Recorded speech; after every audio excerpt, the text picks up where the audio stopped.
We'll start my time. Hello, everyone. My name is Morgan Eckroth from Onyx Coffee Labs, and it's an honor to be representing the United States. Now, today we'll be experiencing a journey through time together, not simply looking to our future, but also to our past. So, let's get started. 2 years ago, hospitality and specialty coffee faced an extinction.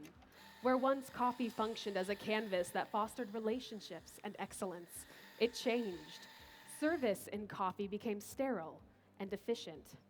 And yet, 2 years later, as we stubbornly press forward as an industry, facing what we lost is unavoidable. We're chasing progress while looking over our shoulders at what once was.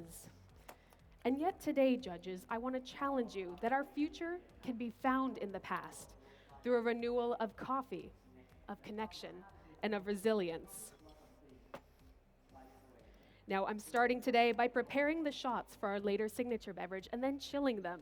So please, in the meantime, sit back and relax. Additionally, I ask that you note those menus in front of you, as they'll hold information about our later coffees and courses. Judges, will be continuing shortly.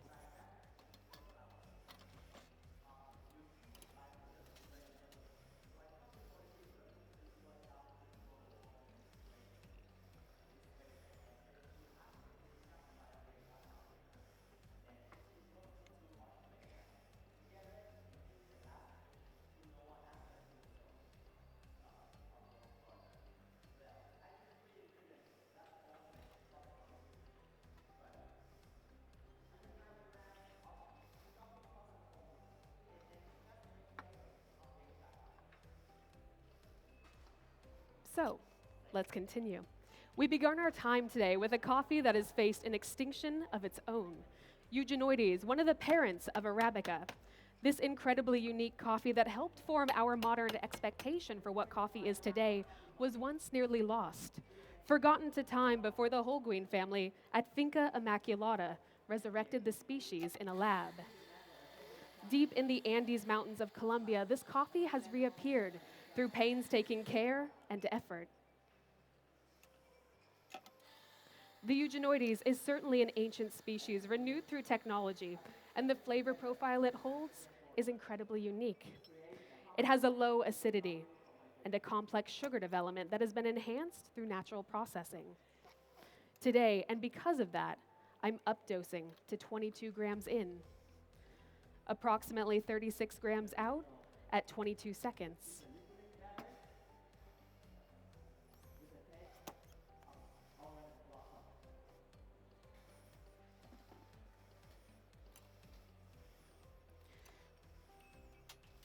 Now, I mentioned that the Eugenoides sweetness has been enhanced through milk, or it has been enhanced through its processing, but we're going to enhance it once more today, this time with the addition of milk. Today, I'm using whole milk that has been frozen and then distilled down to 30%. This is in order to capitalize on the rich and creamy texture you'll experience in our final beverage.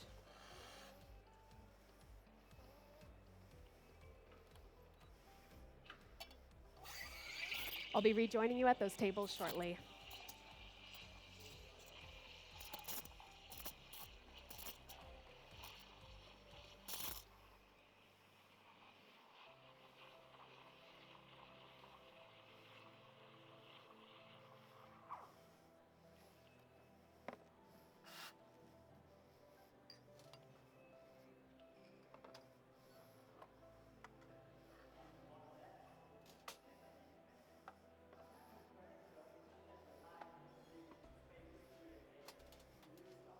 Now, in this combination, the fats and the milk and the sugars found in the Eugenoides come together to create these unique confectionery notes.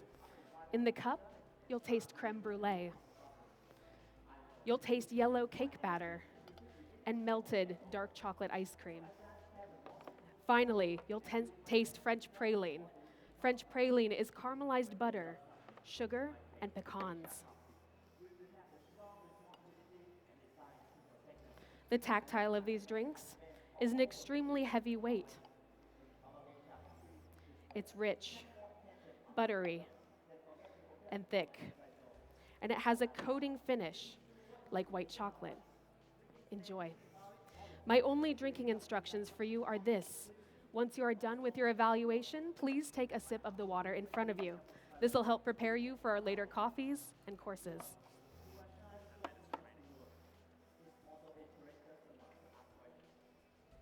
Now, the Eugenoides is certainly a species that has already undergone a renewal. And yet today, it faces another extinction, this time driven by climate change and resulting in low production. Thank you. Once more, we look towards an uncertain future in this coffee's history. And yet, judges, today and in front of you is the rare magic of Eugenoides.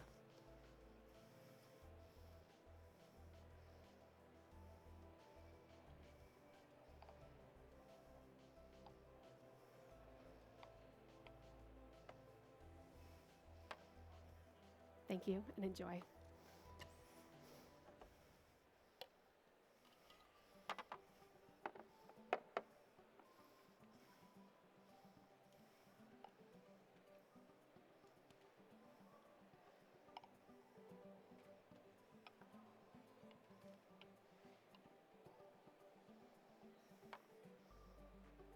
Enjoy.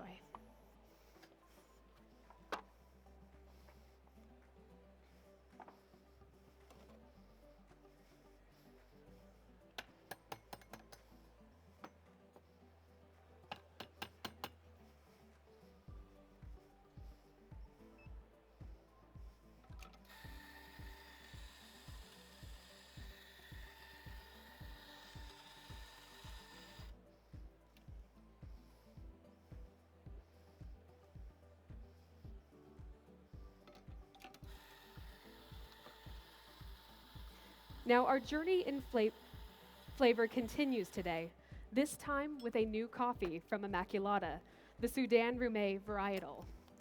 This coffee has been roasted in small batches of 8 minutes with a drop temperature of 191 degrees Celsius. This is in order to maintain the Sudan Roume's tropical acidity while developing it for the rich tactile of espresso. We're starting with 18.2 grams in. We have approximately 40 grams out at 25 seconds. Now, judges, extinction is not something that the Eugenoides faces alone. Coffee itself lives in jeopardy and stands against such threats as global climate change and large-scale market shifts. To even begin to offset this, the inherent value of coffee must increase. On this stage, we champion ourselves as representatives of the specialty coffee industry. And yet the question remains, who is specialty coffee for? Is it for us, individuals who pride ourselves in excellence through extensive calibration and preparation? Or is it something more?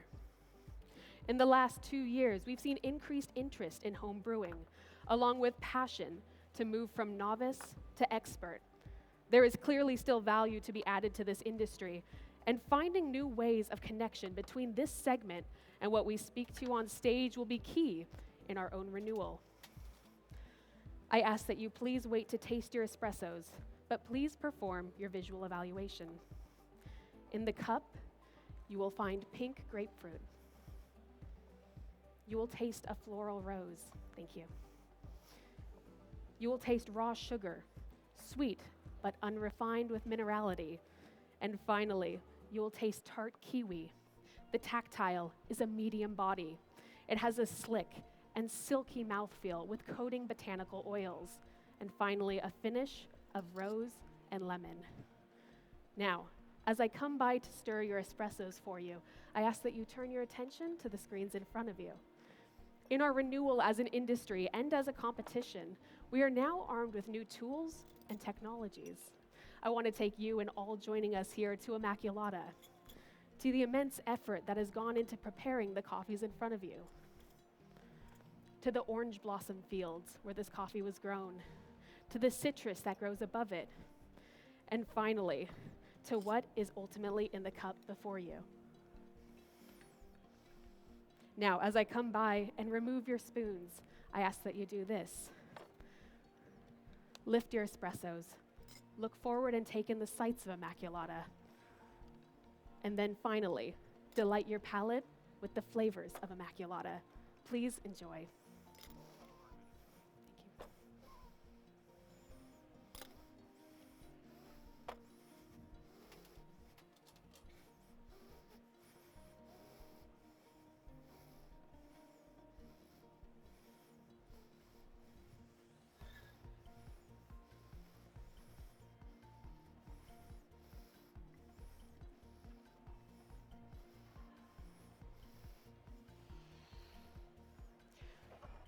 Now, we will continue to face further extinctions as an industry, cracks that seek to splinter and weaken us.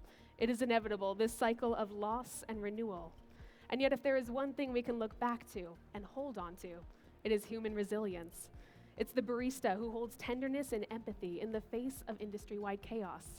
It's the producer who cultivates precious varietals in the face of global climate change. And it is a deep and stubborn determination that keeps us marching forward. Now, our final beverage today is honoring our evolution while celebrating our future. We begin with 80 grams of the Sudan Rumé Espresso, this time chilled. And then taking from the rich agriculture that surrounds this coffee, we have 30 grams of lulo juice. Lulo is a lemon-like citrus native to Colombia. We have 25 grams of simple syrup made using a 1-to-1 ratio of demerara sugar and water.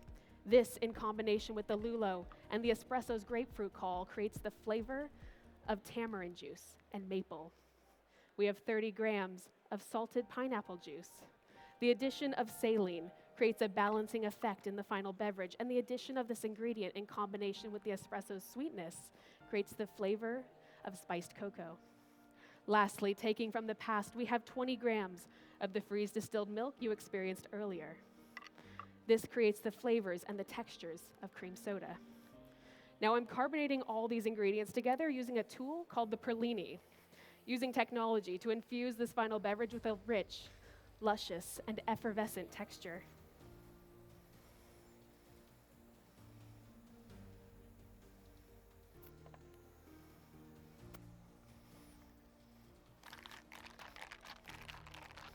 Now, judges, I'll be coming around to each of you shortly, and when I do so, I ask that you please hand me those cups. They've been intentionally left in front of you.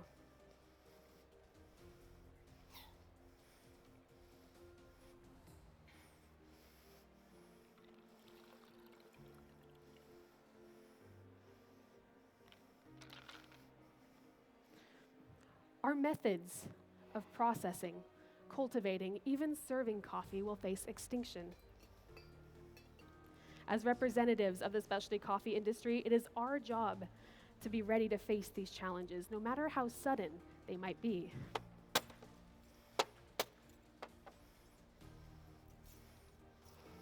In times of upheaval, are we prepared to emerge and expand or contract? My hope is that the former is true, because if we look to the past, we can see this.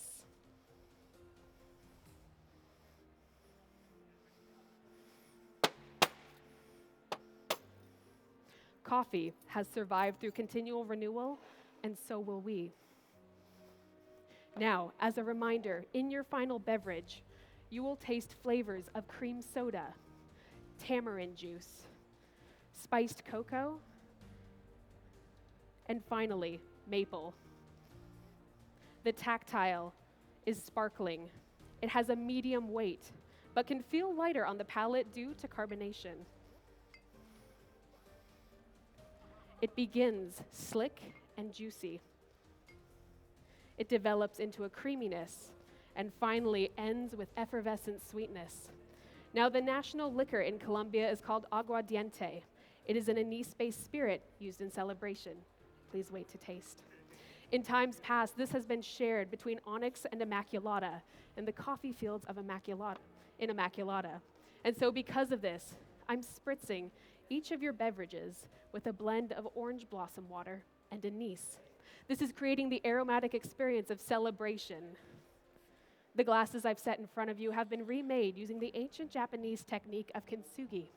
It's a mending of something broken with gold to turn it into something stronger. This is coffee. It's humanity, and if we look closely, we may even see the threads of gold woven in our own shared histories. So judges, it has been an honor spending time with you. Please enjoy.